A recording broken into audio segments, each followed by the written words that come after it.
मनसेची भूमिका ही नेहमी बदलत चाललेली आहे असं वक्तव्य राजन साळवी यांनी केले। मनसेची भूमिका ही नेहमी बदलत असते। त्यांचे 13 आमदार होते, आज त्यांच्याकडे फक्त एकच आमदार आहे। पंतप्रधान नरेंद्र मोदी आणि भाजप सरकारची लोकप्रियता ही घटत चाललेली आहे। अशा परिस्थितीत त्यांना लोकसभेला पाठिंबा घेऊन मनसेने आपल्या पायावर धोंडा मारून घेतलाय असं वक्तव्य आमदार राजन साळवी यांनी केले। नरेंद्र मोदी यांना काय सांगा? शिवसेनेकडून फारकत घेतल्यानंतर मनसेची निर्मिती झाली। निर्मिती झाल्यानंतर मराठी माणूस एक नेता पुढे येतो म्हटल्यानंतर लोकांच्या अपेक्षा होत्या, परंतु त्या अपेक्षा करत असताना आपण पूर्वइतिहास पाहिला तर आधीच्या सर्व निवडणुकीचा आढावा घेतला तर मनसे निश्चितपणे गेल्या काही वर्षापूर्वी महाराष्ट्रामध्ये 13 आमदार निवडून आणले होते, पण दुर्दैवाने आजच्या घडीला त्यांचा फक्त एकच आमदार आहे।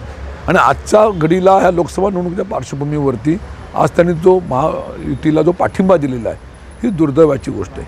आज आपण पाहिलं भाजप असेल, नरेंद्र मोदी असतील, त्यांचा परिवार असेल, यांची लोकप्रियता घटत चाललेली आहे आणि अशा परिस्थितीमध्ये त्यांना भाजपला पाठिंबा देणं म्हणजे आपल्या पायावरती धोंडा मारून घेणं असं माझं मत या ठिकाणी आहे। आणि भविष्यातल्या कालखंडामध्ये ही महायुती यशस्वी होणार नाही हा मला विश्वास आहे।